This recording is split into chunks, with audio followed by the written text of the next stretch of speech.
자, 이번에 제대로 나왔습니다. 아까 이게 먼저 나왔어요. 이 키워드가. 이게 세 번째인데 이번 키워드는 언더독입니다. 언더독. 언더독이면은 약간 뭔가 약체, 뭔가 어떤 위세에 눌려서 길을 못 폈다. 뭐 이런 뜻이 되잖아요. 근데 통상 언더독하고 쓰는 표현이 있죠. 언더독의 반란. 뭐 이런 표현을 때 쓰는데 키워드가 언더독입니다. 자, 기사 확인해 보죠. 국민의힘 이 당대표 경쟁 상황이죠. 여기 사진 좀 보실까요? 언론이 이 사진을 쓴 이유가 있겠죠. 사진엔 다 목적과 의도, 생각이 담겨 있는 거예요. 여기 보시면 세 명이 나옵니다. 김기현, 맞은편에 안철수, 그리고 가운데 천하람 후보가 있어요. 아, 이게 뭐죠? 이게 무슨 상황인 거죠? 여기 보면 설명이 돼 있죠. 지난 7일이에요. 며칠 지났네요. 이 전당대회 후보자 비전 발표회가 있었어요. 이게 국민의힘 주최로. 그래서 이제 또 유튜브나 영상을 통해서 공개도 됐는데 그 자리에서 이렇게 세 명이 같이 얘기하는 모습을 사진으로 담았습니다. 기사 보겠습니다. 자, 이런 상황에서요. 김기현, 오세훈, 홍준표 측 인사를 영입했습니다. 자, 이 뜻은 뭐냐면 이른바 정치권에서 흔히 얘기하는 세를 불리고 있다. 이렇게 보이죠. 사람을 영입했다는 거죠. 그러면 이게 굳이 오홍 측이라고 쓴 이유가 있는 거죠. 뭔가 말은 안 하지만 그래도 좀 가깝게 뭔가 힘을 실어주는 거 아니냐. 이렇게 보이는 겁니다. 그리고요. 안철수, 대야 투쟁을 강조하고 있다. 이렇게 돼 있습니다.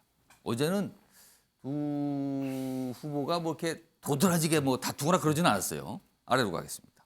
여기 밑에 보면 작은 제목 4개가 있어요. 자, 김기현, 세 불리며 지지층 확대에 나섰다. 실향민 등 만나며 정통 보수를 강조하고 있다. 어제 오세훈, 홍준표 시장 측 인사 영입했다는 것과 동시에요.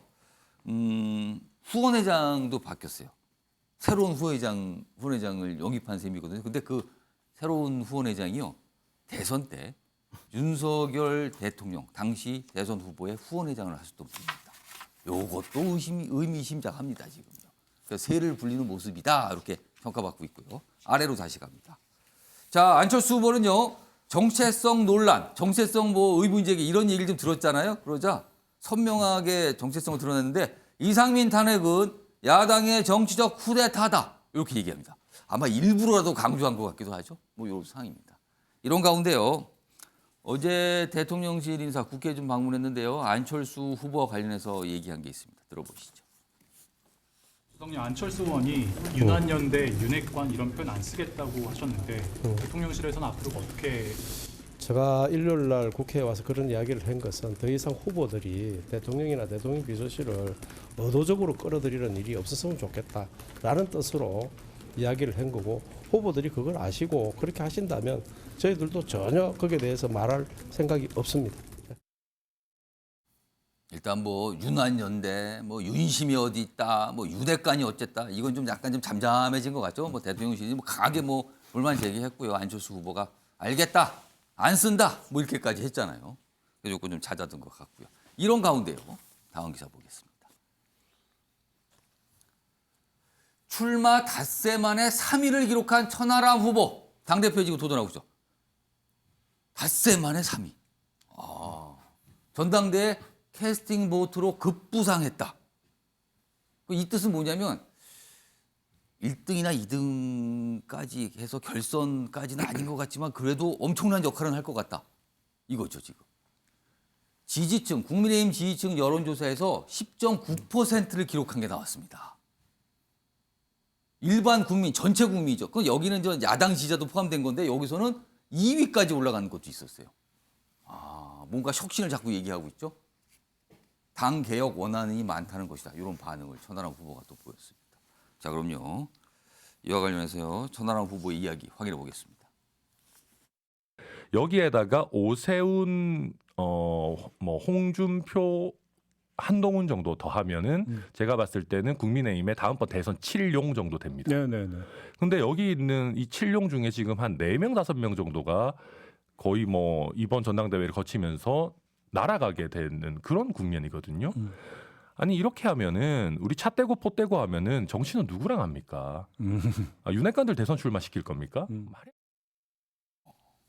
여전히 뭐 강력한 비판 목소리 내면서 저렇게 나온 인터뷰도 있었습니다. 여기 요 기사에 그래프가 두 개가 있어요. 전 가장 최근에 나온 이 지지율 조사잖아요. 국민의힘 지지층을 대상으로 한 건데 여기 보시면 리얼미터 조사예요. 김기현, 안철수, 천하람. 여기 좀 또 뒤집힌 게 나왔어요. 여기 또. 근데 이렇게 보면 천하람 9.4 아래로 갑니다. 여기는 한길 리서치 조사예요. 김기현, 안철수, 천하람 이렇게 돼 있어요 또. 여기 1, 2위는 엎치락뒤치락 해요 또 조사 따라서. 근데 공통적으로는 천하람 10% 안팎을 기록하고 있는 겁니다. 출마 닷새 됐습니다. 자, 김용태 전 최고위원. 왜일까요? 이 현상 이유를 어디 있다고 보십니까? 아무래도 많은 당원분들께서 일련의 과정들, 유승민, 나경원 전 의원 그리고 안철수 후보를 향한 그 집단 린치에 대해서 이건 아니지, 정말 아니지에 대한 생각이 있었던 것 같아요. 최근 사항에 대한 예. 이 불만 이런 게 반영이 된 거다. 저희 보수당이 과거에 잘못됐었던 그런 개입들이나 이런 것들이 있었기 때문에 당원분들께서 트라우마가 있으시거든요. 그렇게 해서 또 대통령 탄핵도 맞았었잖아요. 그러니까 그런 아픈 과거가 있었기 때문에 예. 지금 일련의 이 상황들이 좀 보기 좋지 않았었던 모습들이 있었어서 아마 그런 효과랑 또 천하람 후보가 내세우는 그런 가치들이 좀 잘 맞은 것 같습니다. 김용태 전 최고위원도 지금 전당대회 최고위원 도전하고 계시잖아요. 예, 맞습니다. 출마하셨잖아요. 예. 천하람 후보 보면서 좀 부럽습니까? 어떤 생각 드세요? 부럽다기보다는요. 뭐 천하람 후보는 제가 최고위원 할 때 혁신위원으로도 추천했었고 그리고 처음 천하람 후보도 이제 언론에서 이야기를 했는데 예. 당 대표를 고민했을 때 저랑 처음 이야기를 했었습니다. 예. 근데 그때 내세우는 가치를 비슷하거나 공유되는 부분이 되게 많았습니다. 예. 제가 상향식 공천을 주장했는데 천하람 후보도 여기에 대해서 굉장히 많이 동의를 했었고요.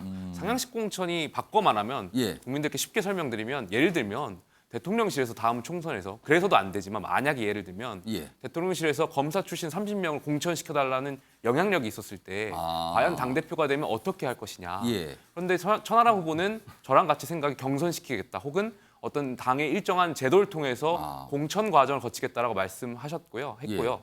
다른 후보들은 아직 여기에 대해서 명확한 답장이나 입장을 내지 않고 있습니다. 그러다 보니까 그런 가치를 중심으로 해서 좀 많이 이야기를 했었던 것이 있었습니다.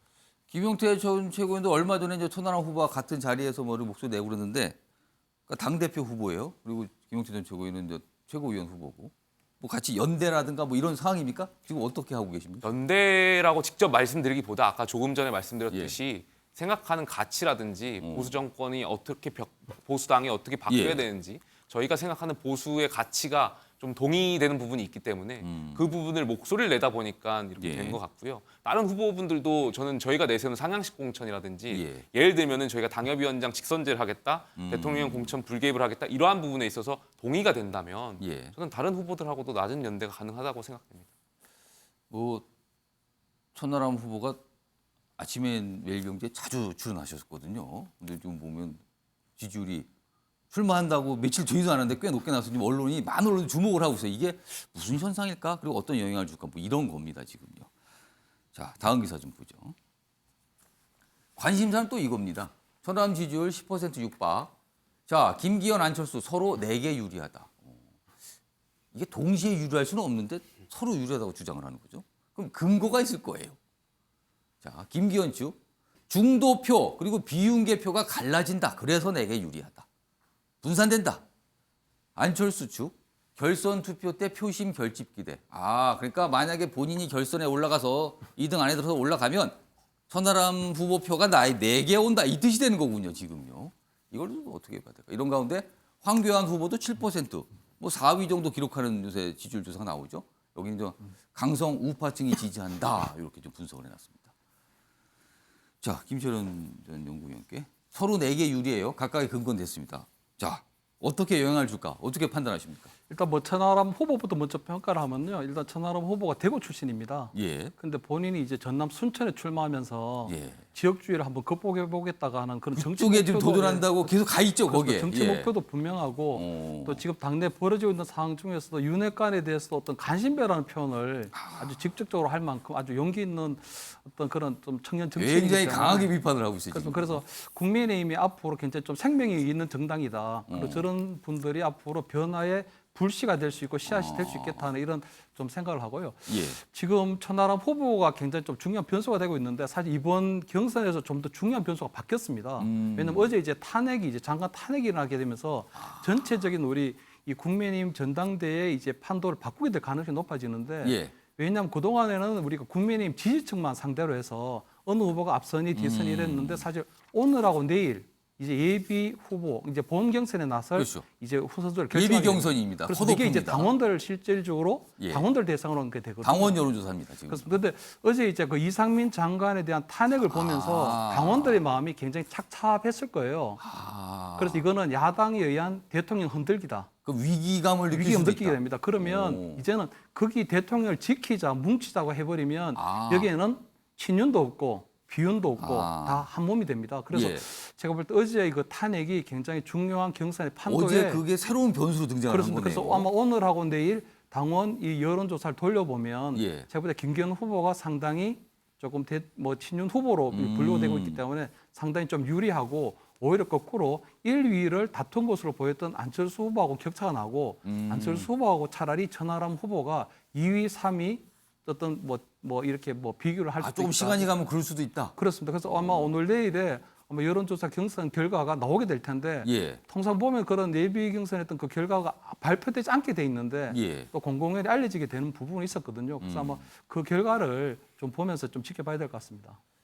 그러니까 당원 6천 명을 대상으로 오늘까지죠. 어제부터 해서 이틀 동안 여론조사가 되고요. 그 결과를 따서 내일 발표를 합니다. 그래서 본선 진출자 당대표의 경우 4명을 뽑게 되는 거죠. 근데 4명이 누구지 발표하고 아마도 누가 몇 표다 이런 거 발표 안 하겠죠. 예선이니까. 아마 통상 그렇습니다. 이번에도 그런 걸로 알려지고 있는데 어제 있었던 탄핵 소추안 가결이 전당대회 경쟁에 영향을 주지 않을까. 뭐 이런 분석이었습니다.